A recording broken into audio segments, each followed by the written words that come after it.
with a standing ovation. Please give her the respect that she deserves. All right. So Dr. Felicia is a versatile and accomplished information management expert with over 20 years of progressive experience in academic librarianship, digital information systems, and strategic knowledge management. Her multifaceted career spans leadership, mentorship, research, and capacity development within the higher education sector. As a life coach, Dr. Yusuf is deeply committed to youth and human capital development. She passionately mentors young adults on responsible leadership, emotional intelligence, soft skills, and personal branding, equipping them with tools needed to thrive in academic, professional, and social settings. Dr. Yusuf is in library science. Dr. Yusuf holds a BA in Library Science from Bayero University, Kano, a Master's in Library and Information Science. Come on, jam those hands together for her. From the University of Ibadan.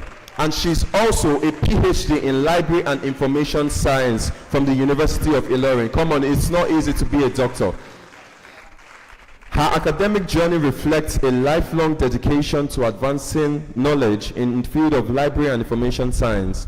A prolific scholar, Dr. Yusuf has authored about 40 scholarly publications, including journal articles, books, chapters, and conference papers. Her research interest spans academic librarianship, digital libraries, information literacy, knowledge organization, bibliotherapy, cinematherapy, come on, I need to hear those hands, and user-centered information services. Her work has contributed substantially to the discourse on how libraries can support mental well-being and learning innovations.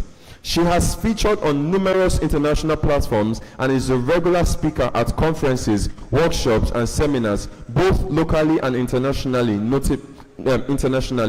Notably, she was one of the only 3 Nigerians selected to participate in an international training on bibliometrics analysis of the Western University, Ontario, Canada, further solidifying her role as a thought leader in research impact assessment and scholarly communication.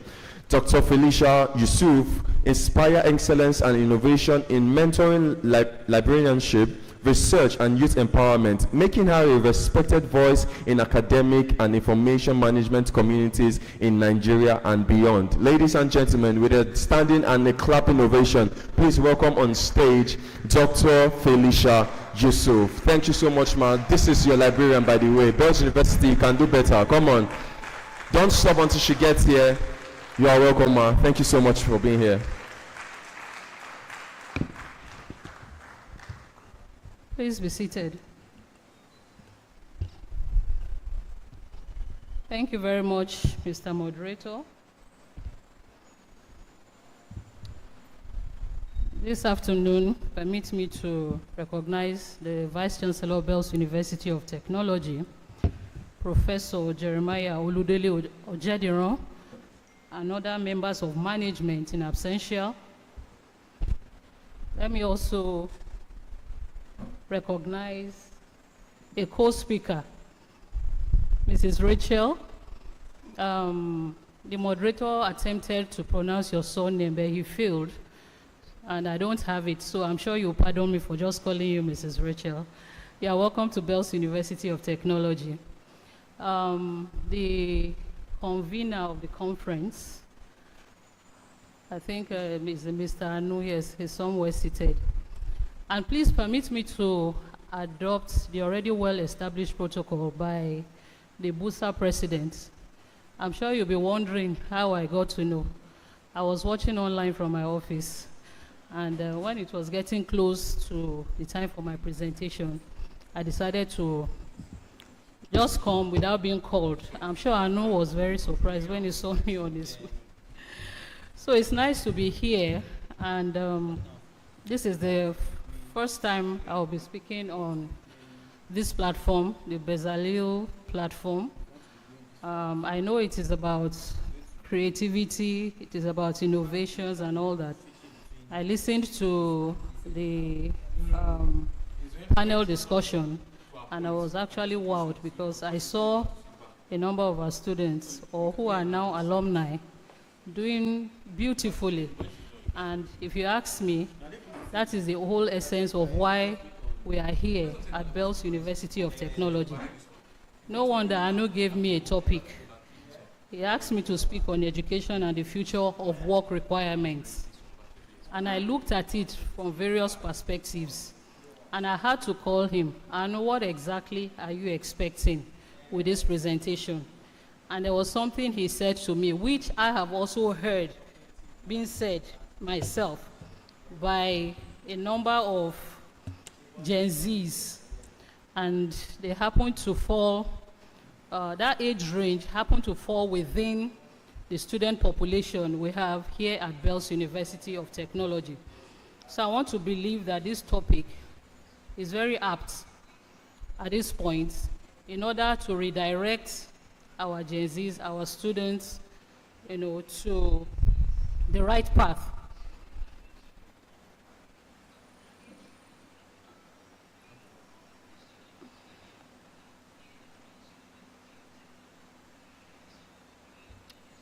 I'm sure quite a number of us are familiar with this statement. Have we ever heard that before? I'm talking to the students that are here. Education is a scam, isn't it? You are smiling because you have said it before. I don't know what brought in that mindset, but I'm sure this conference will, to some extent, correct that impression. I've heard it being said several times, education is a scam. People graduate and still they don't have a job, isn't it? Why should I suffer to obtain a certificate when after graduation I cannot use it? Of course, we have, a number of successful people who are school dropouts, and it goes on and on and on. But truly, is education actually a scam, or is it not a scam? By the time we are done with this presentation, I'm sure we'll be able to decide whether education is actually a scam or it isn't. Now there's a growing doubt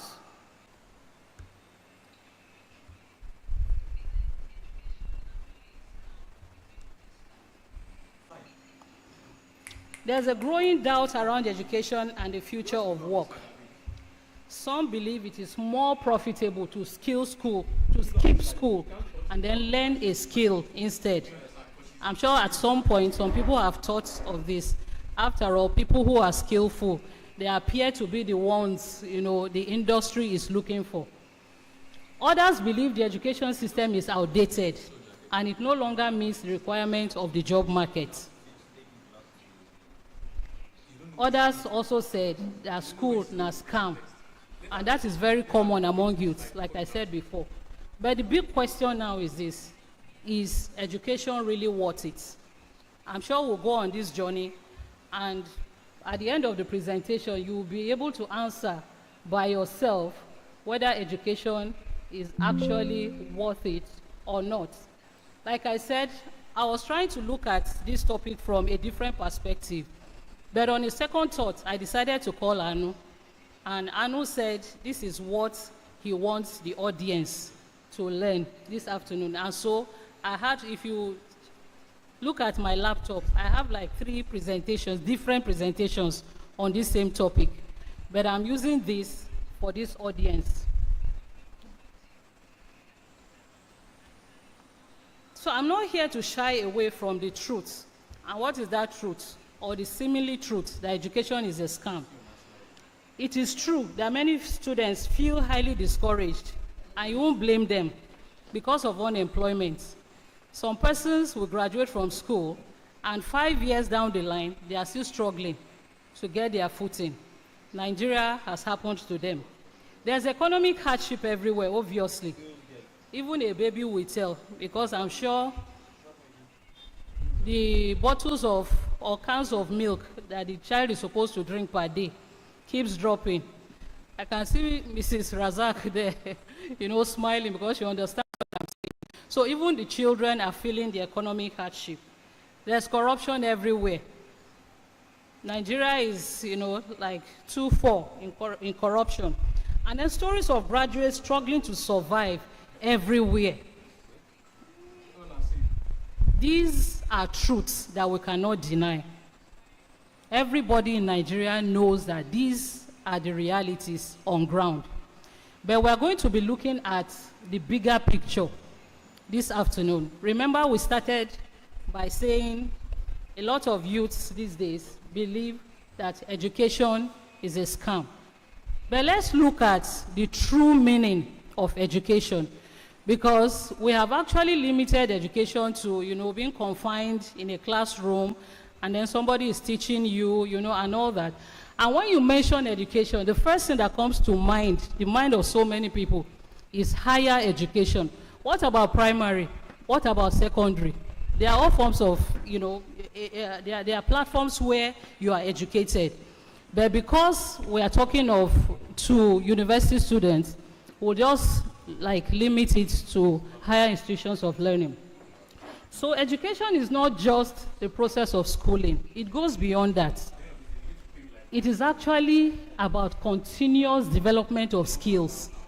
I listened to the roundtable discussion or the panel discussion, and I picked quite a lot of things around this. It is a continuous development of skills. Remember, there's continuous there. It doesn't end with just development of skills.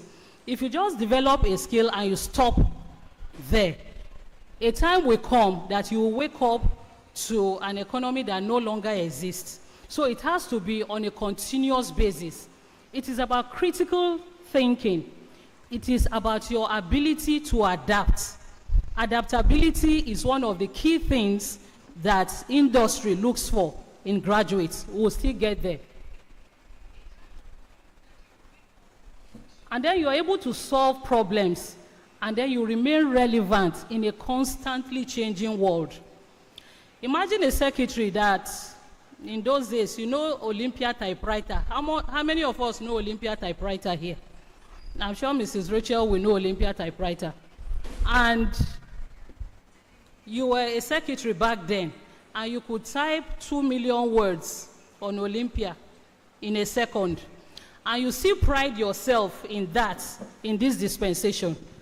I'm sure you know that that person is no longer existing.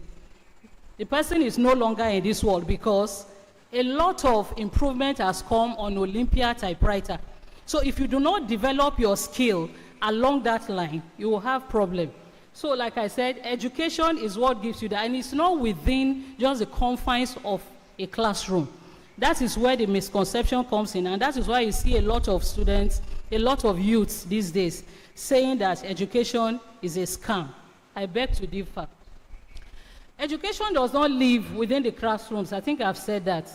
It lives in how you think, what and how you grow from every experience while in school. I listened to one of the panelists that said he developed an LMS during COVID-19. I'm not sure there's any school around this world that will sit you down and teach you how to develop that. I stand to be corrected. But from the basics you have learned, you have imbibed the habit of critical thinking that will enable you to solve real-life problems. And that is what education is all about. Like I said, it is not confined within a classroom. Oftentimes we say that an illiterate person is a person having little or no education, or a person who cannot read or write. But this has been redefined in the 21st century to mean a person who cannot learn, unlearn, and relearn. I'm sure we have heard that several times. It is a very robust statement. What education is right now, even while you are in school, is your ability to learn, your ability to unlearn, and then you relearn. If you are not able to do these three, then there's something wrong with you, even if you are a first-class student. Education is the most powerful weapon which you can use to change the entire world. I made reference to the guy who said he developed an LMS during COVID-19. Everybody was locked in. I'm sure that COVID-19, God allowed it to come so that we'll redirect our thinking, especially in Nigeria. Quite a number of things were halted during COVID-19. A lot of universities could not meet up with the academic calendars. Why? Because they were not prepared for COVID-19. And unfortunately, immediately after we got over COVID-19, everyone has returned to where we came from. God forbid that there's another outbreak of COVID-19, then we'll begin to struggle again. I thought we were going to settle into the new normal, and then you can deliver your class, your lectures virtually. You don't have to gather anybody. And that is where the world is going to. Let's not deviate from our topic.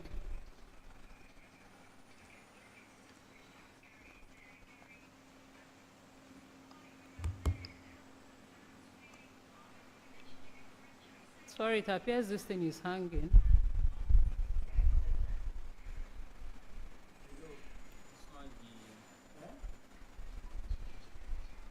Okay.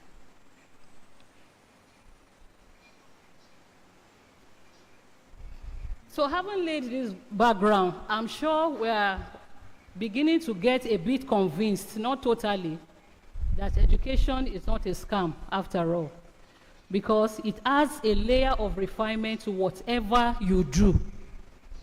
And let me digress a bit. Imagine it, if you have two tailors.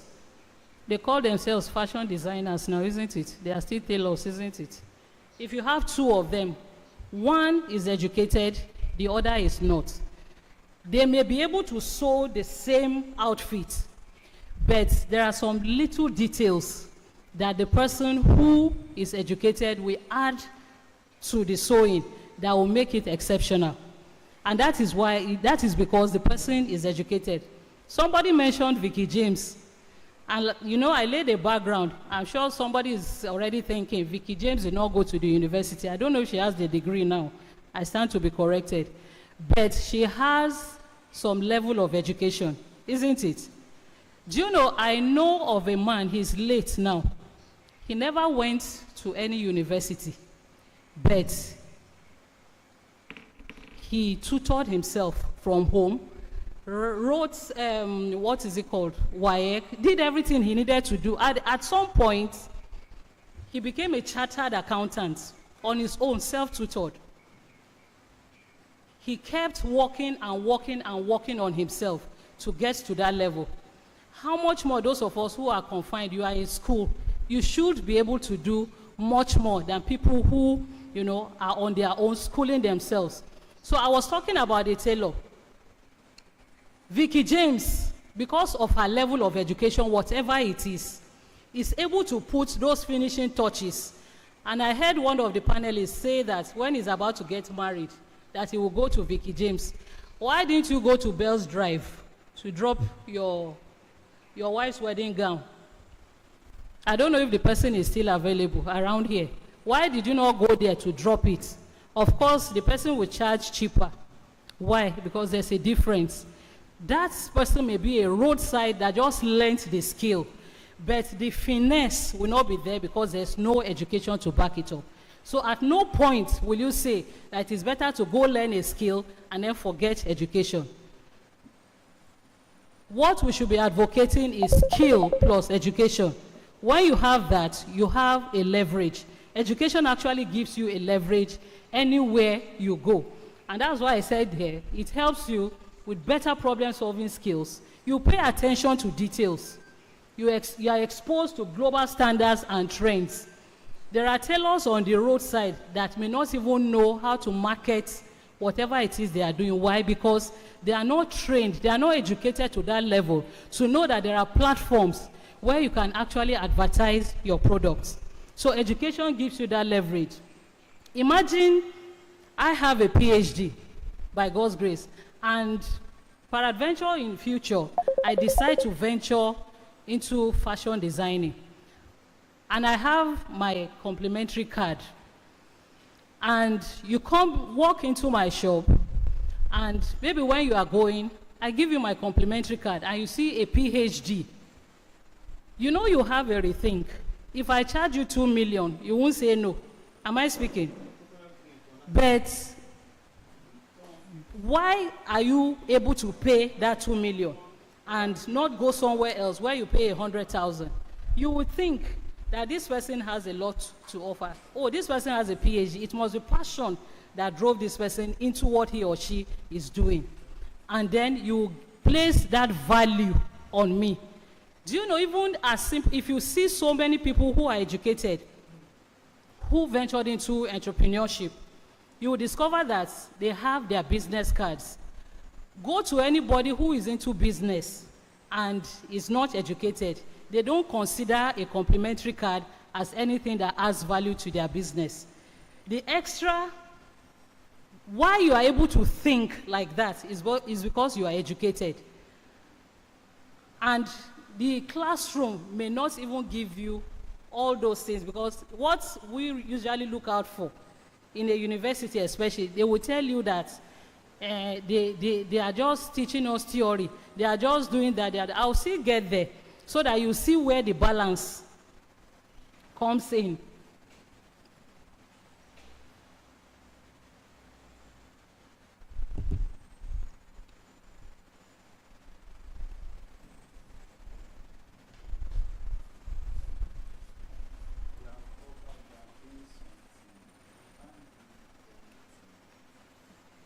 I'm so sorry. Okay.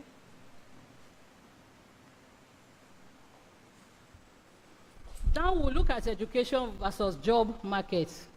It's a reality check. Jobs are evolving faster than school curricula. I'm sure Mrs. Rachel will dwell more on that because she's looking at that aspect.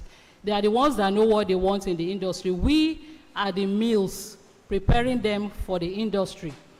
You know, so jobs are evolving, and somehow it appears, Abby, that is faster than the school curricula. AI everywhere, automation, digital tools, reshaping the way everything is being done. Employers now value skills over certificates. They value experience over theory, adaptability over memorization of, things you are taught in class.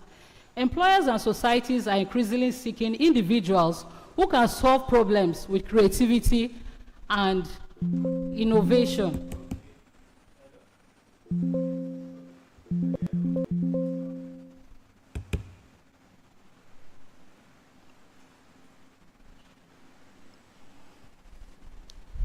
And of course, because of that, please permit me to recognize the Vice Chancellor, who just walked in, Professor Jeremiah Oludele Ojedino. Please, let's put our hands together for him. You're welcome, sir. So drawing from that, there is this misconception that traditional education falls short. Education today has placed its focus more on theory rather than real-life application. That is one of the misconceptions. Another misconception is that it encourages passing exams and not problem solving. And the misconception goes on and on, that it doesn't always teach communication, critical thinking, real-world collaboration, digital literacy. But we need to restructure our thinking and depart from that misconception, because the education system is constantly evolving. Thank God the Vice Chancellor is here. And before now, we were using BMAS. BMAS is Benchmark Minimum Academic Standards. And then now we are in CCMAS. CCMAS is Core Curriculum and Minimum Academic Standards. For those who are not in academia, we have a regulatory body, the National Universities Commission, that regulates the operations of universities. And they thought it wise that, as education evolves, let's come back to our curriculum. Let's see what we can do to adjust our curriculum to suit what the industry is looking out for. I think we are in our, is it 200 or 300 level with the CCMAS? 300 level with the CCMAS. Siwa cannot relate because he finished with the BMAS. So if you see those under CCMAS, I'm sure they will be better than you. So the NUC had to call together stakeholders, talking about inputs from the Nigerian Economic Summit Group and then academic experts. They sat down together, looked at the curriculum of higher institutions of learning in Nigeria, and they came up with this 70-30 ratio. And what do I mean by 70-30? 70% curriculum, the content comes from NUC. Then the 30%, they left it to the universities to do whatever they want to do with it. So universities have been able, out of that 30%, to inject a lot of creative courses that will make our graduates market relevant. So you see, the academia is partnering with industry so that we don't turn out graduates who will get to the field and not be able to meet up. I said from the onset that being educated is a leverage. And why did I say so? Why is it that industries don't go to the roadside to get technicians as their as their trainees? Let me not put graduates. They may be more skillful than those who have degrees, so to speak. But why are industries not looking for them, even though they have all the skills? Why are they going after graduates? It is because education gives you a leverage. They know that by the time they just give you a little brush up, you'll be able to fit into the organization where they want you to come into. But it will take you forever to be able to school somebody who does not even speak English in the first instance on what you want, because they have a mindset, this is the way, you know, but technology is evolving and they may not really be able to catch up. And that is where education gives you a leverage. Contrary to popular opinion, everything we think is missing from the education system today is actually present there. It depends on how you view it. You are exposed to critical thinking. For instance, they give you assignments. There are group assignments. They give you group projects. If you are not a critical thinker, you may not be able to pull through. So they may not gather you in the class and say, the topic today is critical thinking, if that is what we're expecting. No. It comes as you are being schooled, as you are being educated, you develop those skills. And let me tell you, beyond our hard skills, industries are looking out for soft skills. I'm sure Madam Rachel will talk more on that. Soft skills, which a lot of us ignore, and which the university prepares you for. So critical thinking, teamwork. I talked about group assignments and all that. If you are not able to work in a team, then you are not ready for the industry, because, you know, it's like a value chain. One leads to the other. So you cannot work in isolation. You have to work with people. And the university, education teaches you how to work as a team. Your growth potential is also there. You are taught. Because, of course, you will look at what it takes for you to graduate from 100 to 200 level. If you are not able to put in all it takes, then you are not growing. So you harness your growth potential by working hard, because you know that at the end of the day, you will be examined before you are promoted to the next level. Now, the future work, what it demands, drawing from everything we have said about the education system, it is not just about skill. If you see some people's CVs, it's very loaded. But just call them one-on-one and talk to them. You will throw the CV and the human being away. Am I speaking? Ma, you are in HR. I've seen somebody before who had a first class in economics and attended an interview. And the person performed so poorly that at a point they said, okay, define economics. And yet, the person could not define economics. Of course, the person had a first class. The person was schooled. Do you know it's possible to see a third class who will take the panel to, you know, I've seen where people go for interviews and the panelists will stand up to clap for the person. I'm sure you must have experienced quite a number of that. So it's not just about skill, it's about skill and your proof, and with proofs. Now what matters today is not just what you know, but also what you can demonstrate. The ability to apply knowledge in real situations is what sets you as an individual apart. Increasingly, employers look for visible evidence of competence, like the ability to deliver on projects, remarkable results, real progressive outcomes, making proof of skill more powerful than claims on a CV. This development is similar to what you experience while you undergo education. So you cannot say education is not relevant. There's also the demand for adaptability. The modern career path is no longer fixed, neither is it predictable. As industries evolve, individuals must be prepared to adjust, learn new skills, and take on different roles over time.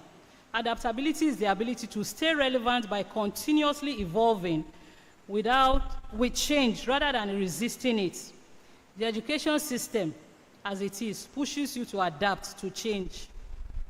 As you are presented with different courses, with different challenge levels as you go higher in the system. There's also the demand for digital fluency, because in today's world, digital tools, platforms, and AI are fundamental to how work is done. You'll be deceiving yourself to say that I cannot operate all these things. I have technophobia. No, that's not it. If not, you will become irrelevant. You need to keep learning and relearning. I've heard a lot of people say AI is coming to take our jobs and all that. AI will not take your job.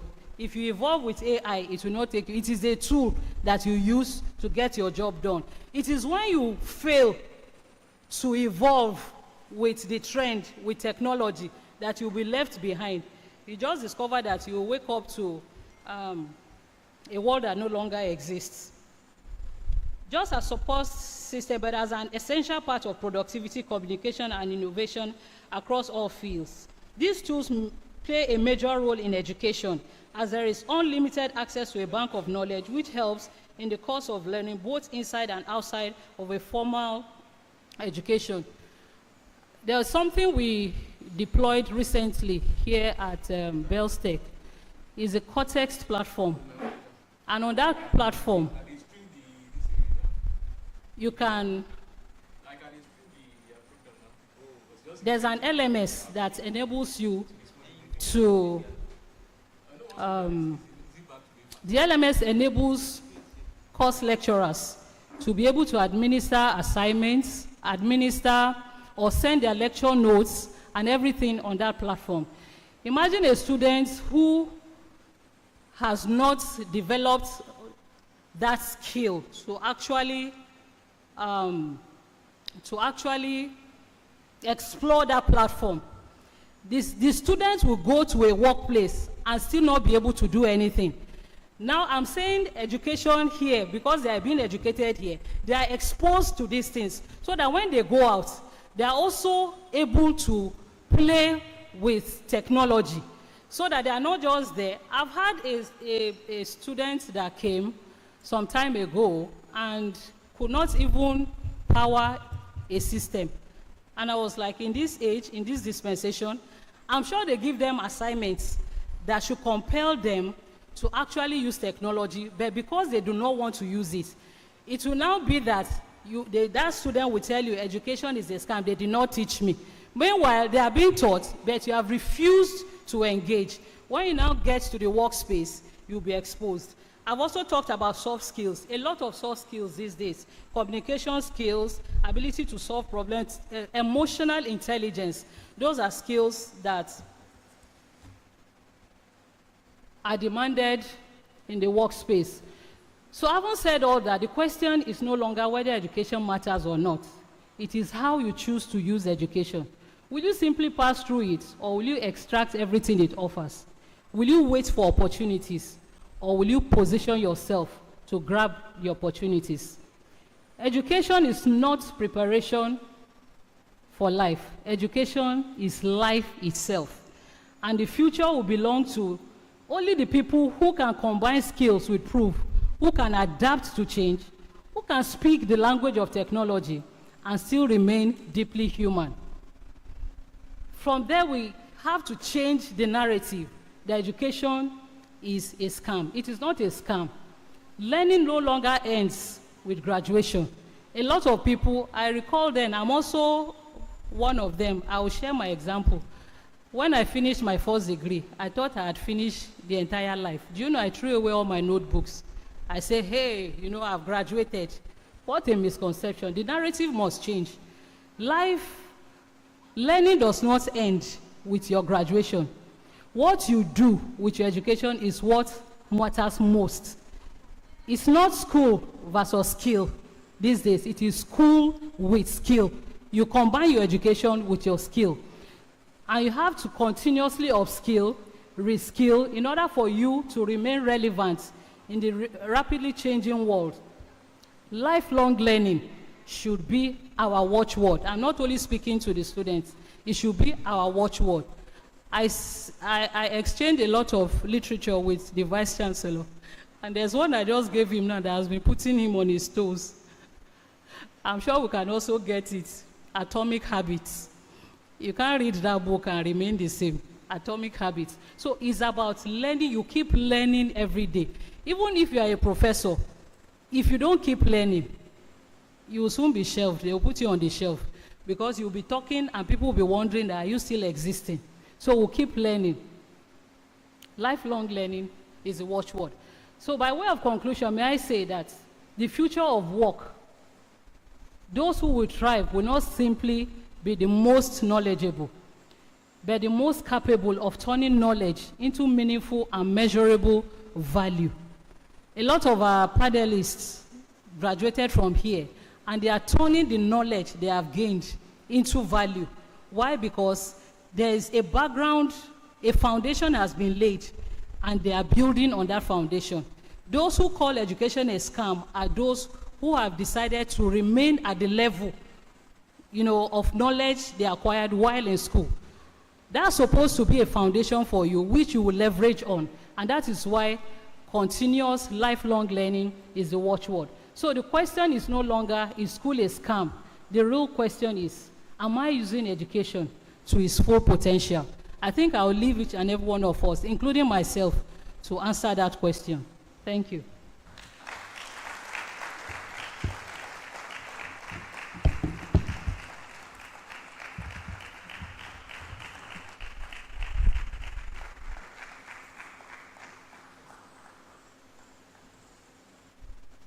Thank you so much, Ma. Please, a round of applause for her once again. Remember, as we are also creatives in this place, let us still understand the importance of education. And remember also one more time that education is not a scam.